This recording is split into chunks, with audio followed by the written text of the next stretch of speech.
Bien, cuando planteamos la ponencia que iba a comentar, pensamos que sería interesante, dentro de lo que son tendencias actuales y nuevas perspectivas, hablar de ayudas ergogénicas que están en desarrollo. Evidentemente, en desarrollo significa que no necesariamente van a tener un predicamento importante, sino sencillamente esto, que están siendo estudiadas. Y, claro, deberíamos comentar en primer lugar qué es una ayuda ergogénica. Sencillamente se trata de cualquier procedimiento que mejora la utilización de energía, de producción, el control y la eficiencia. ¿Por qué hay tanto interés en las ayudas ergogénicas? Muy sencillamente, porque el mercado es enorme y las empresas, cuando ven mercado, obviamente y lógicamente, buscan clientes. Fijémonos, esto es una diapositiva en la cual se indica las ventas en billones de dólares y se ve como hasta el 2005, momento en el cual se publica estas cifras, las cifras han ido aumentando de forma espectacular y con un desarrollo muy importante.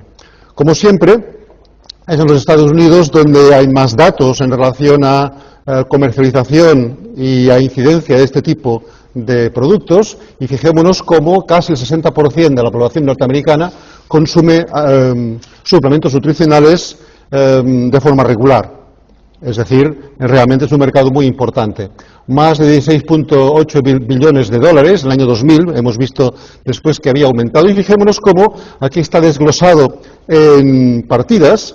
La nutrición deportiva es un 9% de este mercado. Después veremos que de hecho es un poco más, porque no solamente nos hemos de referir a la nutrición deportiva, sino que nos hemos de referir también a los practicantes ocasionales de ejercicio, que es un mercado también muy importante. Todos estos datos los damos con el objetivo de que seamos conscientes de que se trata de un mercado potencialmente muy importante en continuo desarrollo y con unas grandes perspectivas. Fijémonos, estas son las causas por las cuales el 59% de los que utilizan suplementos los usan. Por ejemplo, para construir músculo, el 37%, como nutrición deportiva, el 24%, y deberíamos también añadir estos, que son casi un 12%, que emplean suplementos nutricionales para el control del peso. Es decir, no es solo nutrición deportiva, sino que también incluye otros tipos de actividad que está relacionado, como es la pérdida de peso o como es el entrenamiento o sencillamente las ganas de adquirir una mejor figura, potenciando la fuerza y el músculo. Esta es otra diapositiva interesante. Fijémonos cómo están extremadamente satisfechos del 23% del uso de los suplementos y muy satisfechos del 49%. Y bastante satisfechos del 25%. Esto significa que no solo es un mercado en crecimiento, sino que es un mercado que, por decirlo de alguna manera, en lenguaje marketingiano, a pesar de que yo no me dedico a estas cosas, es un mercado fiel, es decir, un mercado que está convencido de que lo que está utilizando le es útil. Y evidentemente esto a las empresas que se dedican a comercializar este tipo de productos les es sumamente interesante. Por lo tanto, se trata de un mercado de gran importancia y potencial, y como consecuencia, cada vez están apareciendo nuevos productos. Justamente el motivo de esta charla va a ser discutir en qué medida estos productos son válidos, discutir en qué medida estos productos tienen realmente una capacidad y una supervisión científica correctas y ver, por lo tanto, en qué medida en el curso de los próximos años es posible que algunos de los que vamos a comentar estén a la venta. Algunos ya están en venta, evidentemente, pero sobre todo aquí en España algunos de ellos están todavía comercializados de manera muy precaria.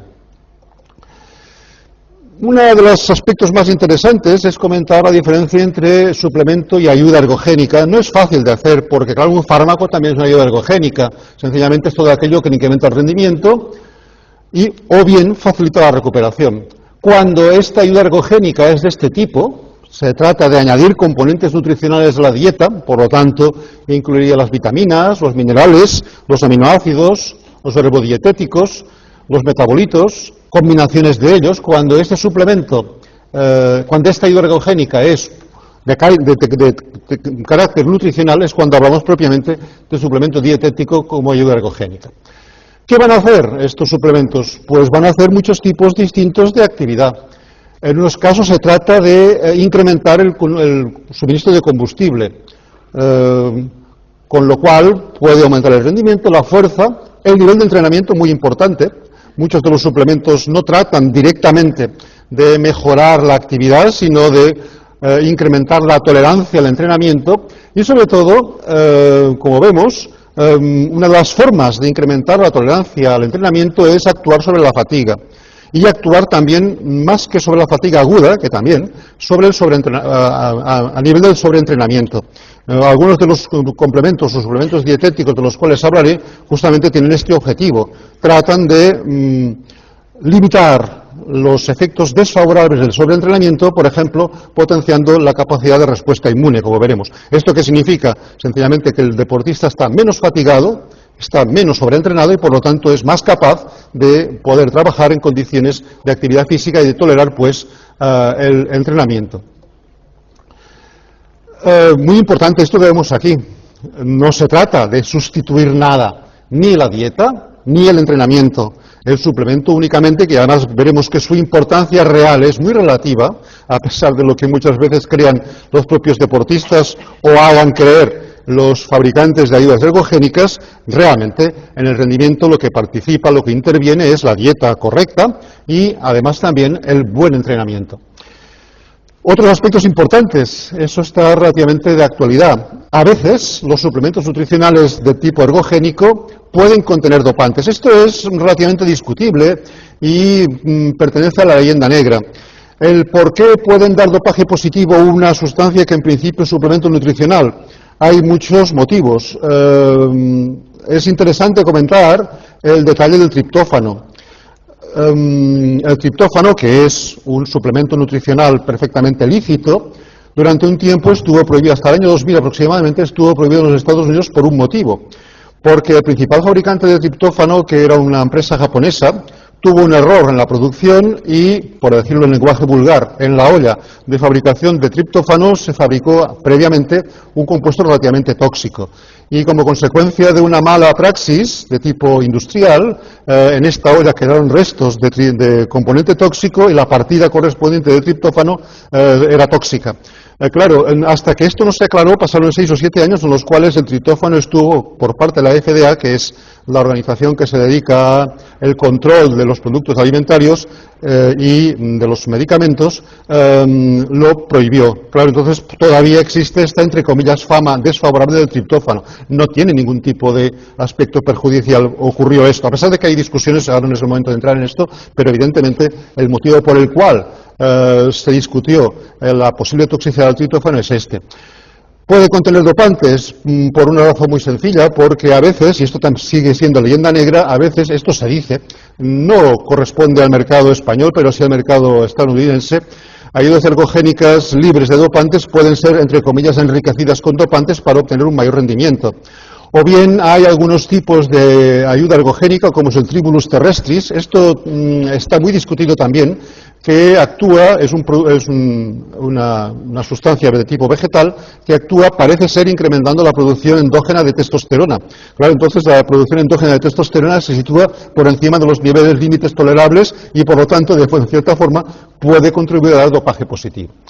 También he incluido esta definición, que es la postura pública de la Asociación de Dietistas Americanos y del Colegio de Medicina del Deporte, que vale la pena que leamos textualmente, un poco resumida. Puede ser necesario recurrir a la suplementación, es decir, justifica la suplementación en deportistas con restricción calórica, estrategias de disminución de peso, consumo de dietas muy ricas en carbohidratos, condiciones en las cuales se presuma que puede haber una ausencia de nutrientes esenciales, especialmente micronutrientes. Y añade, hay que usar con precaución, después, y vamos a comentar esto, de evaluar su eficacia, su potencia, su seguridad y estar seguro de la ausencia de efectos adversos. Justamente una pequeña parte de la ponencia la vamos a dedicar a eso, a ver en qué medida podemos criticar, podemos discutir una publicación en el sentido de que sea o no aceptable desde el punto de vista científico y, por lo tanto, las conclusiones de las cuales puedan derivarse sean aceptables por la comunidad y, por lo tanto, podamos creernos que lo que dice es cierto. Es muy importante lo que vemos, ver si contiene elementos prohibidos o dopantes y, todavía más importante, seguir el consejo del nutricionista nutricionista del nivel que sea, nutricionista diplomado en nutrición, médico, farmacéutico especialista o de otras disciplinas. Muy importante, pues esto no es correcto por parte del deportista usar libremente un complemento nutricional sin tener el consejo correspondiente del nutricionista. Antes de proseguir, decía que, bueno, tenemos que situar a las ayudas ergogénicas en el límite que les corresponde. Fijémonos en esta pirámide, como de hecho las ayudas ergogénicas, las eficaces, porque veremos que la inmensa mayoría son de eficacia muy discutible, en el fondo únicamente representan este nivel de la capacidad de rendimiento, muy por debajo de los nutrientes de reposición hídrica y sobre todo muy por debajo de las buenas prácticas. Claro, ese tipo de imágenes es engañosa, porque podemos pensar que es muy poco, efectivamente es muy poco, pero a lo mejor este poco en rendimiento deportivo es el que permite ganar. Es decir, cuando se plantean este tipo de imágenes, en cierta forma las podemos interpretar de dos maneras. Una, decir que es poco importante, que es verdad, pero dos, que a pesar de que sea poco importante, este pequeño porcentaje, este 5% de más, es lo que justamente permite destacar al deportista y le permite ganar la competición. Por lo tanto, debe interpretarse esto de estas dos maneras. Es relativamente poco, pero puede ser decisivo. Bueno, como decía, vale la pena que planteemos, porque también es importante, en qué medida una ayuda ergogénica es o no fiable. Es decir, cómo esto es válido para cualquier otro tipo de producto, y, por ejemplo, cualquier otro tipo de fármaco que se emplea en medicina o en otros tipos de disciplinas. El protocolo tiene que ser el correcto, número de individuos adecuado. Contra placebo, si no es un estudio contra placebo, debemos desconfiar. Con los grupos distribuidos al azar y en un ciego, preferiblemente doble ciego, es decir, doble ciego es aquella situación en la cual no conocen si están utilizando placebo o están utilizando el principio activo ni la persona que lo usa, ni el sujeto, ni el investigador. En un simple ciego el investigador sabe qué tipo de producto, placebo o no, está utilizando el sujeto y la única persona que lo desconoce es el sujeto, preferiblemente doble ciego. Cruzado, después veremos enseguida qué es lo que significa este concepto, y después de la correcta validación estadística.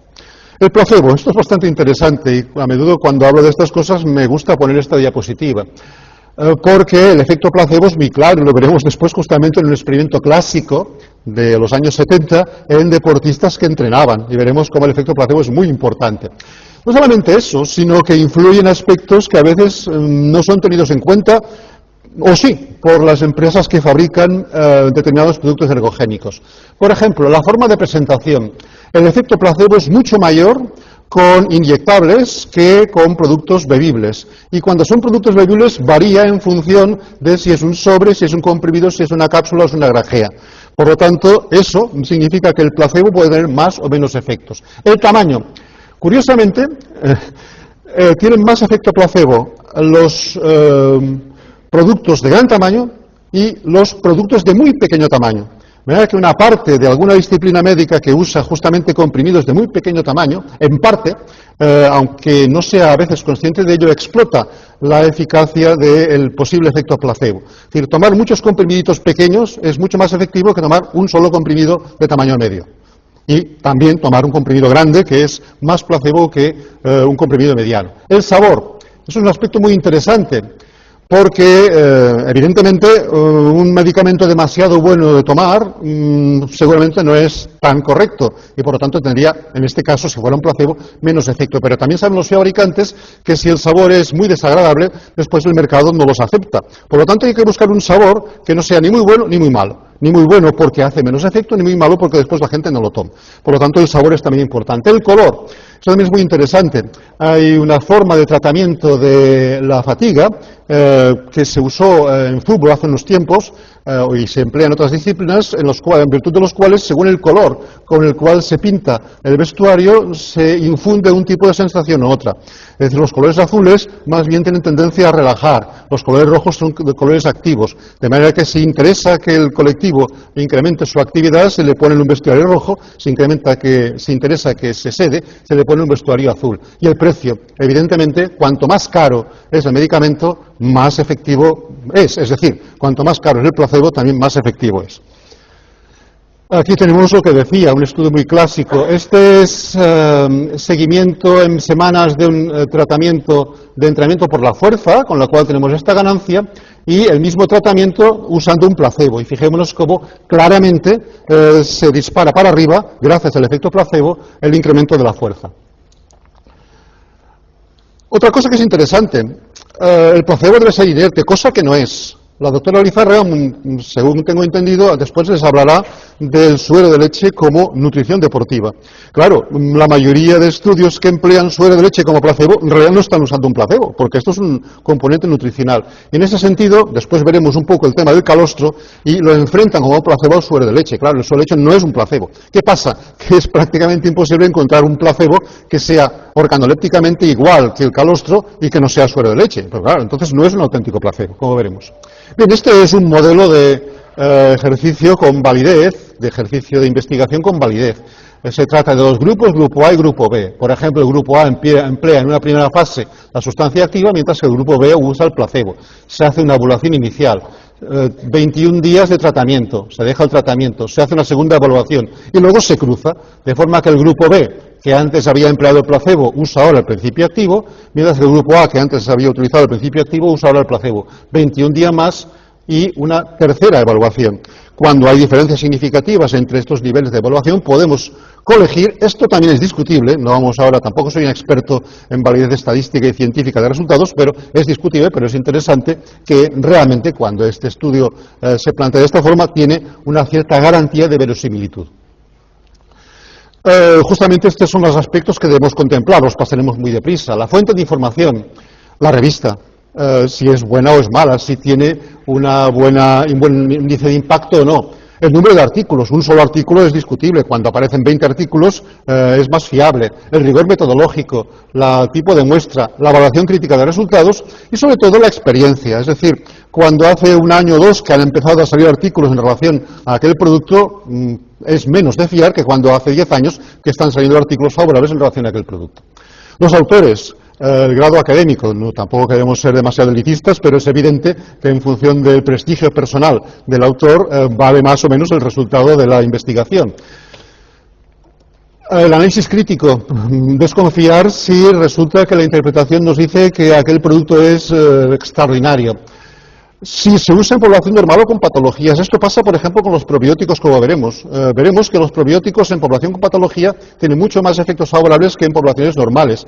Pero claro, cuando hablamos de nutrición deportiva no estamos hablando de patología, estamos hablando de deportistas y, por lo tanto, de sujetos en principio normales.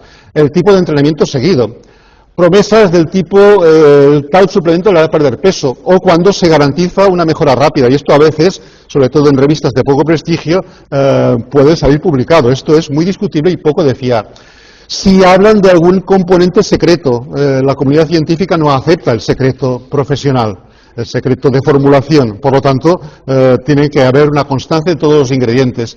Y sobre todo, desconfiar, sobre todo cuando a nivel de publicidad se emplean personas populares o atletas famosos. Un producto debe ser vendido independientemente de quién sea el que lo utilice. El modelo de protocolo, como decía, con placebo cruzado y doble ciego, y las dosis. Muchas veces en un estudio de una ayuda ergogénica, la dosis empleada es mucho mayor de lo que realmente después se utiliza comercialmente. Claro, esto no es válido. No debe nunca afirmar taxativamente, y en general, y eso es lo científico, debe insistirse sobre todo en la limitación de los resultados más que en los posibles beneficios. La financiación. Es muy importante que sea independiente de intereses comerciales, porque es lógico que si yo soy retribuido por una determinada empresa, pueden pasar dos cosas: que el de estudio de resultados favorables, con lo cual se publica, o que el estudio de resultados desfavorables, con lo cual queda en un cajón. Y evidentemente entonces esto es un sesgo muy importante que limita la validez científica. La seguridad de los componentes, no sean tóxicos, en la dosificación utilizada y sobre todo en uso continuado, porque un producto de choque en un momento determinado puede ser efectivo, pero usado de forma crónica puede tener connotaciones de toxicidad. Otro aspecto muy importante es la garantía del laboratorio fabricante o elaborador. En este sentido, sobre todo en España, es relativamente peligroso la aparición esporádica en forma de seta, de que aparecen y desaparecen de laboratorios más o menos clandestinos que comercializan durante un cierto tiempo un producto y después desaparecen. Evidentemente, este tipo de productos son muy discutibles y además a veces incluso peligrosos para la salud, a pesar de que los usuarios reivindiquen sus beneficios. Cuando, no obstante, este producto es fabricado por un laboratorio reconocido que tiene unos criterios de garantía de calidad importantes, evidentemente es mucho más de fiar que en condiciones distintas. Muy importante esto no ser un pinocho, porque el resultado del estudio debe estar en acorde con los argumentos promocionales. Estoy de acuerdo en que se haga una visión optimista del estudio, pero claro, que se engañe al usuario diciendo que se ha encontrado una cosa que después no es exactamente así y por lo tanto que les vaya creciendo la nariz a los que lo publican es evidentemente un aspecto que debe tenerse tenido en cuenta. Y otra cosa muy importante es la posibilidad de que exista una contravención de las normas legales o de legislación. Sobre todo, lo más importante es en relación a dos aspectos. Uno, al aspecto del dopaje y dos, al aspecto del registro farmacéutico. No es el momento de comentar esto, pero hay distintos niveles y tipos de registro en relación con los productos que se venden en farmacia o en parafarmacia y evidentemente, o en dietética, y evidentemente cualquier producto de venta en estos lugares tiene que tener un refrendo del Ministerio de Sanidad y por lo tanto estar dentro de lo que es legal y ético. Es la única forma de la cual disponemos para tener garantía de que aquel producto va a ser seguro y no va a producir daño. También en cuanto a eficacia, pensemos, y esto es una cosa que a menudo insisto, no en este tipo de foro, pero sí cuando hablo de estas cosas a alumnos, hay productos que se venden libremente y que, entre comillas, aparentemente tienen una gran eficacia. Hablo de los bioenergéticos, de los energizantes, donde el cual hay una marca que habla de un toro rojo que es muy conocida. Claro, entonces tiene una especie de leyenda negra en base a tener taurina, en el sentido de que, bueno, esto es un producto de una gran eficacia y que sirve para muchas cosas, por ejemplo, para mantener un gran tono vital. Pensemos que un producto de este tipo, si realmente fuera así, no sería de venta libre, por ejemplo, en las gasolineras, porque el Ministerio de Sanidad se daría cuenta de ello y impediría su libre comercialización. Cuando un producto es de venta libre y es notorio y público que se vende libremente es porque su acción es muy limitada y en este caso en concreto se debe puramente a una dosis doble de cafeína y basta. La taurina tiene efectos muy discutibles y en ningún momento suficientemente probados con los criterios que acabo de exponer. Muy importante esto que vemos aquí, probar la eficacia del suplemento fuera de la actividad competicional y sobre todo limitar o impedir su uso si produce efectos tóxicos o secundarios. Bien, esta era un poco a modo de introducción que he querido hacer adrede, relativamente amplia, porque nos sitúa muy bien, y vamos a hablar de algunos componentes nutricionales o suplementos nutricionales que pueden ser objeto de interés de algunas ayudas ergogénicas. El catálogo es inmenso. A veces son de tipo nutricional, a veces son fármacos, productos biológicos y naturales, desde la jalea real a otros productos de este tipo, 50.000 preparados de herbodietética, las ayudas mecánicas muy importantes, el hecho de que un deportista disponga de una práctica que rebota mejor que otra es una buena ayuda ergogénica, o una zapatilla determinada, o un suelo determinado, o en el caso de los Juegos Olímpicos de Sydney, el agua de la piscina, que parece ser que era mejor que en determinadas condiciones, las ayudas psicológicas, y otros beneficios políticos en algunos países y algunos regímenes. El hecho de poder tener un buen rendimiento deportivo significa prebendas de tipo político y en consecuencia o económico, y eso evidentemente ayuda a correr. No hay nada que haga correr mejor a un asno, y esto lo sabe muy bien la Facultad de Veterinaria, que poner una zanahoria delante, de manera que los beneficios económicos es otro aspecto muy interesante. He usado una clasificación que me cayó en las manos porque es muy reciente, que es del Instituto Australiano del Deporte, según la cual se divide a los suplementos nutricionales en 4 grupos. A ver, eso no es la Biblia, ni es un dogma, pero vale como referencia. Una serie de suplementos que son recomendables, que los tenemos aquí. La cafeína. Hemos puesto un asterisco porque prácticamente en este momento nadie la considera dopante, pero todavía puede haber alguna federación que a partir de una dosis muy elevada, correspondiente prácticamente a 12 cafés o a 10 o 10 o 12 Coca-Colas podría dar con dopaje positivo, cosa que por otra parte no toma ningún deportista, porque 12 cafés antes de una prueba realmente es una cosa absolutamente exagerada, y vemos como algunos de ellos son muy conocidos, la creatina, la glucosamina, el glicerol, que usamos curiosamente en el CAR. El glicerol es un buen compuesto para rehidratar previamente y pensamos, y lo acabamos de publicar hace relativamente poco, que sería muy útil, por ejemplo, permítanme que haga esta acotación personal, sería útil, por ejemplo, como suplementación para colectivos que deben permanecer durante cierto tiempo en el campo de trabajo con riesgo de deshidratación. Y este colectivo, por ejemplo, eran los bomberos. Usamos en bomberos la suplementación con glicerina, que está recomendada por el Instituto Australiano de Deporte. La suplementación con hierro, vitamina C más zinc, a pesar de que después algunos dicen que no es exactamente así, barritas deportivas, etcétera, etcétera. Bueno, y estas, que son las cuales yo he usado como referente, porque las que me interesaban más, que son ayudas que todavía están sometidas a investigación. El calostro, el beta-hidroxibutirato, la glutamina, la melatonina, probióticos y la ribosa. Estos son productos que probablemente en un futuro, si es que los estudios son exitosos, van a ser usados como ayuda ergogénica. Otro grupo en el cual no hay evidencia clara de efectos y, por lo tanto, por decirlo así, no están contenidos en los programas de la AIS y, por lo tanto, no son sufragados a los deportistas. Es decir, si los quieren consumir, se los tienen que pagar. No son pagados por la institución. Y hay algunos muy interesantes, por ejemplo, los aminoácidos ramificados o la carnitina. Nos puede llamar un poco la atención, porque algunos de ellos, para nosotros, son productos contrastados y eficaces. El picolinato, el coenzima, el codíceps, el citocromo C. Algunos de ellos, perdonen, pero no sé qué son, la mayoría sí, pero algunos. El óxido nítrico, del cual quiero hablar también porque, bueno, hay cosas interesantes a comentar de él. Los oxygen boosters, es decir, los minerales de oxígeno, sustancias que pretendidamente aumentan la accesibilidad del organismo al oxígeno, la rodiola, etcétera.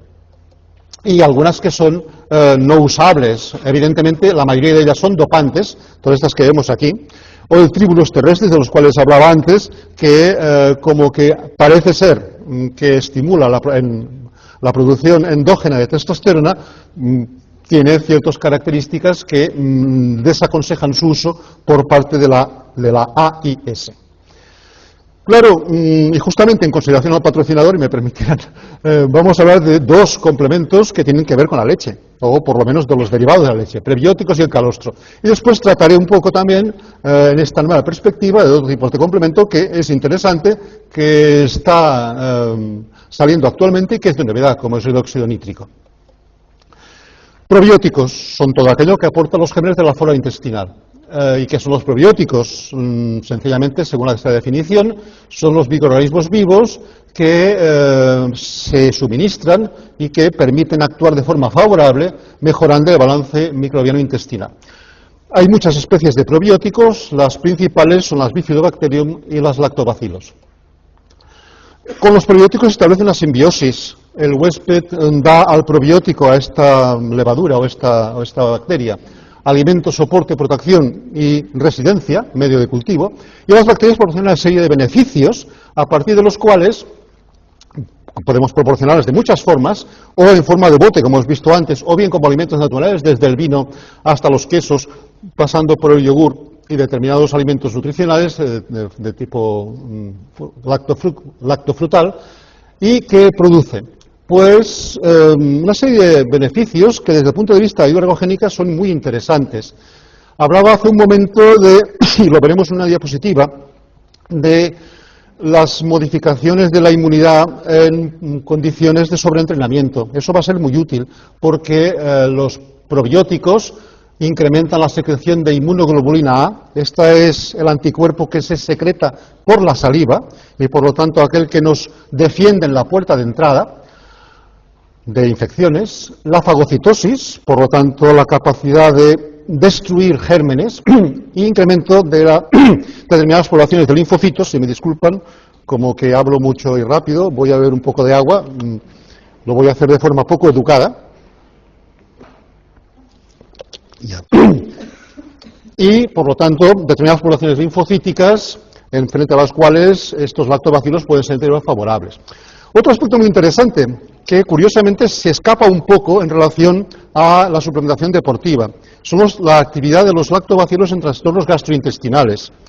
En medicina y en el organismo humano se emplean, por ejemplo, en el colon irritable, la colitis, la diarrea del viajero. Muchos de vosotros sabéis, o muchos de ustedes saben, que los deportes intensos de larga duración cursan con graves problemas gastrointestinales. Y por lo tanto, ¿por qué no usar este tipo de suplementación en la prevención de estos trastornos, como veremos enseguida? Mejora la absorción de minerales y después interviene también en otros aspectos quizá más secundarios o más tangenciales en relación a la ayuda ergogénica deportiva, como es la producción de vitaminas o de enzimas. ¿Por qué pueden ser útiles los probióticos en suplementación ergogénica del deportista? Por ejemplo, en esto, prevención de infecciones, especialmente relacionadas con la fatiga aguda, el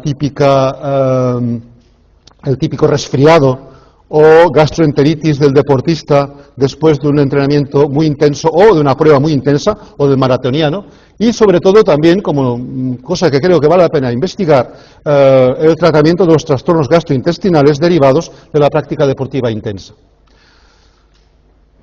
Justamente, como decía, el sobreentrenamiento y la fatiga cursa en parte, hay evidentemente otros marcadores, pero en parte con determinados tipos de trastornos relacionados con una pérdida de la capacidad de defensa inmunitaria.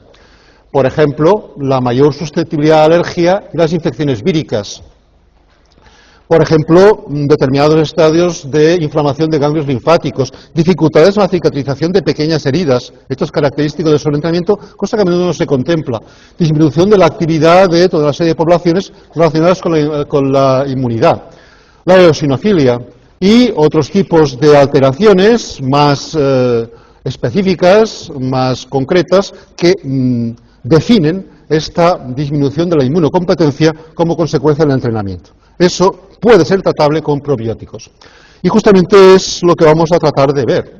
Por ejemplo, a través de la promoción de este Instituto Australiano del Deporte, se han hecho diversos trabajos. Por ejemplo, en este caso, se observó una reducción del número de días con sintomatología infecciosa.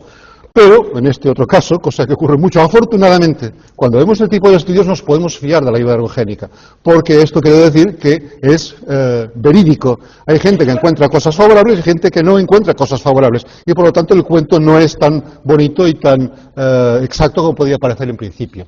O este otro artículo que tenemos aquí citado, en el cual comprueban en fatigados que efectivamente hay más infecciones, menos producción de interferón y de células T, de linfocitos T, y en este artículo, después de la suplementación con probióticos, comprueban una normalización de la depresión inmune, en este artículo. Porque en este otro, después de una revisión sistemática, esto no está tan claro. Es decir, no creen que efectivamente los probióticos puedan tener, junto a otros tipos de ayudas ergogénicas, puedan afectar al rendimiento deportivo. Tan solo algunas publicaciones relacionan la capacidad de respuesta inmune, cosa que nos interesa en relación al sobreentrenamiento, como decía.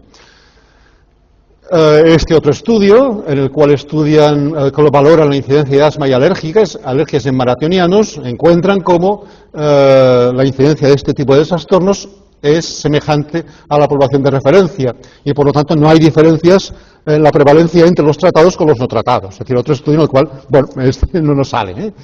O este otro efecto, en el cual, bueno, la duración de los episodios es menor, de tipo gastrointestinal, o el número del sujeto, el grupo que recibió probióticos tiene menos días con sintomatología respiratoria que el grupo de sujetos que no recibió probiótico. Esto se hacía en maratonianos, es decir, otro estudio favorable.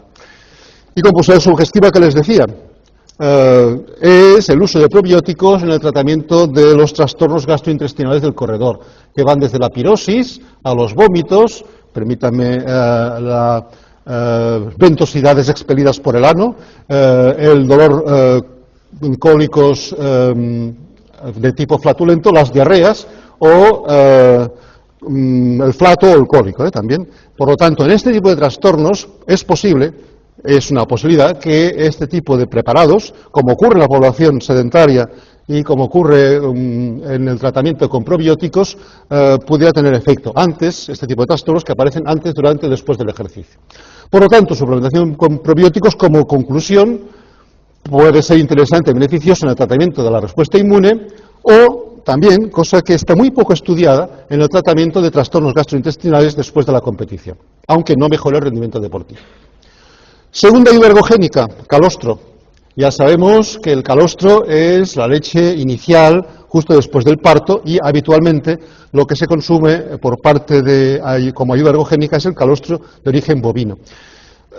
Cuando comentaba este tipo de cuestiones que hacía tiempo que me interesan con gente del Pirineo, me decían, uy, esto lo sabemos porque la leche inicial de la vaca, es decir, el calostro de vaca, se ha empleado desde siempre en la nutrición de niños pequeños para incrementar la resistencia bacteriana y a las infecciones. Es decir, que no es una cosa actual, sino que hace ya muchos siglos que se sabe. ¿Por qué? Porque es rica en proteínas, sobre todo en factores de crecimiento celular y potenciadores de la respuesta insulin-like y en inmunoglobulinas. Y vamos a hacer un repaso muy rápido de trabajos en los cuales se valora la eficacia del calostro como ayuda ergogénica. Por ejemplo, este es uno de los primeros, esto es una marca comercial de calostro, Bioenervi, en la cual encontraron un aumento de concentración sérica de un factor insulin-like, es decir, un factor que en principio es favorable en relación al rendimiento. Después de la suplementación de 8 semanas, en este trabajo posterior, 2001, encuentran aumento de la masa muscular, aunque no hay cambios en el rendimiento. En un trabajo también ya del 2002, suplementación sobre 42 ciclistas, placebo frente a suero lácteo. Cuidado porque el placebo suero lácteo, en este caso es placebo y suero lácteo, pero cuando se utiliza suero lácteo como placebo, el suero lácteo también tiene eficacia y por lo tanto es muy discutible que sea un placebo. Bueno, y el grupo suplementado con calostro muestra una pequeña pero significativa mejora en el rendimiento a una determinada potencia de trabajo. Otro trabajo, otro artículo, después de 8 semanas de suplementación, bueno, lo único que encuentran es una mejora en el segundo episodio de ejercicio, se trata de un ejercicio ahora y un ejercicio después, no mejora nada excepto este segundo ejercicio, probablemente, y esto es una interpretación de los autores, porque se recupera mejor la actividad después del primer ejercicio. En este caso, en remeras femeninas, mejora la capacidad amortiguadora de la sangre, pero no el rendimiento y la recuperación. Curiosamente, después veremos que no hay incrementos de la capacidad amortiguadora de la sangre. En este caso no encuentran gran cosa excepto las pruebas de sprint. En este caso, fijémonos cómo, curiosamente, en relación al calostro, hay muchos trabajos publicados. Es decir, esos son trabajos de PubMed, por lo tanto, trabajos que tienen un interés científico en revistas de un prestigio que puede ser, en unos casos mayor, en otros menor, pero que está contrastado. Resistencia a la sintomatología respiratoria en el grupo tratado con calostro, en relación a un placebo. En este caso, otra vez la capacidad amortiguada de la sangre, encuentran incrementos aunque no encuentran significación. Este es un modelo de estudio válido científicamente, aumenta en el porcentaje que sea, que evidentemente está descrito, pero carente de significación. En este caso, un estudio del 2005, en el cual la suplementación con calostro no significa en el rendimiento de fuerza, ni mejora la fuerza ni el balance proteico, es decir, no le sale. Esto es lo correcto, es decir, que haya estudios en los cuales el producto funciona, otros en los cuales que no. Aquí mejora el rendimiento y algunos parámetros ventilatorios. Calostro en corredores de distancia, incremento significativo de la secreción salival de IgA, es decir, prevención de infecciones de forma indirecta a través del incremento de este anticuerpo después de la prueba, en pruebas intensas. Una revisión con diversos tipos de ayuda ergogénica, glutamina, vitamina C, calostro, glucosa, no puede pensarse en un aspecto favorable de estos suplementos en la respuesta inmune. Esto se contradice con lo anterior, de acuerdo, pero esto es cómo avanza la ciencia, es decir, a través de la contradicción. En el 2007, un grupo suplementado de ciclistas muestra una menor incidencia de infecciones respiratorias y modificaciones importantes de parámetros a través de los cuales puede valorarse la respuesta inmunitaria. Y ya muy recientemente, este es un trabajo muy actual, ha salido hace muy poco, y la forma de presentarlo es la siguiente. son personas a las cuales se ha hecho una resección importante del intestino delgado. La mucosa del intestino delgado es la que se encarga de producir factores circulantes de tipo insulin-like y de crecimiento, de desarrollo muscular. Claro, estas personas padecen una carencia de este tipo de factores. La suplementación con probióticos, con calostro en estas personas normaliza este tipo de parámetros. Como conclusión, en relación al calostro, necesitan más información e investigaciones. Cuidado porque eso es relativo, pero es un tipo de suplementación cara, porque el calostro efectivamente tiene un precio relativamente alto. Tercer ayuda ergogénica, y prácticamente la última de la cual vamos a tratar, óxido nítrico, muy de actualidad, monóxido de nitrógeno. ¿Por qué? Porque tiene distintos tipos de acciones que pueden ser muy importantes para el deportista. Es un gran vasodilatador, lo cual puede significar un incremento del flujo sanguíneo muscular, un gran antigrante plaquetario, con acciones parecidas. Tiene acciones complejas sobre los leucocitos que podrían hacer pensar que también es un inmunopotenciador. Efectivamente, podría activar la respuesta inmunitaria. Es un antiinflamatorio, es broncodilatador y también, aunque esto está mucho menos probado, es un neurotransmisor cerebral. Es decir, que en principio, ese tipo de suplementación, que evidentemente, como veremos, se emplea también en medicina en otros tipos de procesos, podría ser interesante para el deportista. ¿Y cómo podemos hacerlo? Podemos administrar el óxido nítrico como tal, o bien a partir de sus precursores, teniendo en cuenta que el óxido nítrico deriva de la arginina y de la citrulina, con la actividad enzimática importante del óxido nítrico sintasa. Por lo tanto, las opciones que se nos ofrecen para proceder a la suplementación con óxido nítrico son muchas, como tal, como sal como sal nítrica, o bien como aminoácido. Y efectivamente así se ha hecho en este tipo de procesos para posibilitar la mejora del rendimiento de la recuperación en deportes de resistencia, musculación y culturismo, con arginina o de otra forma. Arginina con citrulina, con sales cítricas, y como constantemente el mundo de las ollas ergogénicas está en evolución, están apareciendo nuevos productos que puede ser que puedan ser efectivos ergogénicamente a través de la producción de óxido nítrico. Vamos a hacer una muy pequeña y rápida revisión. Muchas posibilidades, pues, como sal o como derivados de aminoácidos. Teniendo en cuenta que la arginina es un componente en el cual la leche es rica, vale la pena que pensemos un poco en arginina. La arginina se emplea para otras muchas cosas como ayuda ergogénica, pero ahora voy a centrarme ahora en su capacidad, a través de la sintasa que hemos comentado, de formación de óxido nítrico. Se han hecho trabajos en ratones en los cuales se demuestra un incremento de la actividad de formación de óxido nítrico, sobre todo en ratones que son cepas deficientes en producción de este tipo de sustancia. Eso es un trabajo ya en deportistas. La suplementación con arginina mejora la función endotelial, aunque en el ejercicio estos efectos son menos comprobados. Vale la pena que pensemos que la arginina además tiene efectos ergogénicos independientes de la producción de óxido nítrico, en el sentido de que se postula, lo cual serviría para una mañana entera, su actividad de estímulo a la secreción de hormona de crecimiento o de la síntesis de creatina. Quiero escapar de ese tipo de aspectos porque evidentemente no nos interesa. Estudios con citrulina. Curiosamente, a pesar de que la arginina, bueno, en cierta forma podría pensarse que además de esas acciones que acabamos de comentar, podría ser un buen precursor de óxido nítrico, en el caso de la citrulina, con muy pocos trabajos, no. Curiosamente, aquí en este trabajo, que es del 2006, encuentran que el grupo suplementado con citrulina tiene un tiempo hasta la fatiga menor, es decir, se fatiga más deprisa, la percepción de fatiga es superior y no aumenta la insulina, es decir, al revés de lo que podría pasar contra el placebo, es decir, es peor el subgrupo suplementado que el placebo. Con sales, nitrato sódico, con forma de sal, no como precursor, hay poquísimos trabajos, por ejemplo, este es muy reciente, en los cuales estudian parámetros de consumo de oxígeno y ven cómo la eficiencia energética, es decir, el coste metabólico del trabajo, el consumo de oxígeno utilizado para hacer una determinada actividad, mejora en el ejercicio submáximo, es decir, más barato. Esto es muy importante, porque en realidad quien gana la maratón no es quien tenga el consumo de máximo de oxígeno más elevado, sino aquel que corre a la velocidad de maratón con un coste menor, es decir, que tiene una máxima o una mayor eficiencia energética, a pesar de que no varían los demás parámetros. En el enfermo, este óxido nítrico es mucho más evidente y hay muchísimos trabajos, una pequeña relación de los cuales está aquí. Es decir, vale la pena también que tengamos en cuenta que lo que es válido, como decíamos en la introducción, para el sujeto sano no siempre es aplicable, perdón, para el sujeto enfermo no siempre es aplicable en el deportista, que es un sano. Otros derivados relativamente recientes, por ejemplo la glicin-propionil L-carnitina, con placebo, encuentran incrementos de los óxidos de nítrico en entrenados a través de entrenamiento de la fuerza.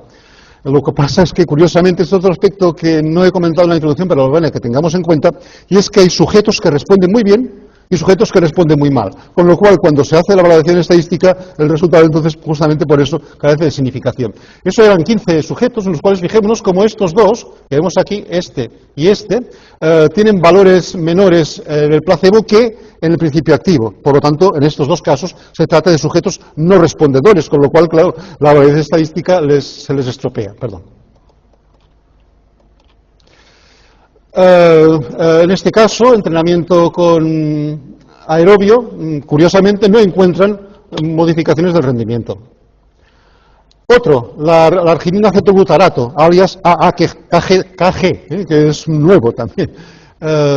Estudio del 2006, parece segura y bien tolerada en el entrenamiento de la fuerza y en el test de Wingate. El test de Wingate es un test para valorar la potencia anaerobia aláctica, es decir, se trata de colocar al sujeto en una bicicleta ergométrica y ver en los primeros, que trate de correr a la máxima potencia, a la máxima velocidad posible, y por lo tanto, valoración de la capacidad anaerobia aláctica, es decir, de la capacidad de fosfágenos.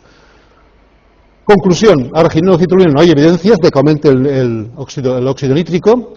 El óxido nítrico como tal requiere más investigaciones y los precursores posibles modernos de este óxido nítrico todavía presentan muy pocos estudios.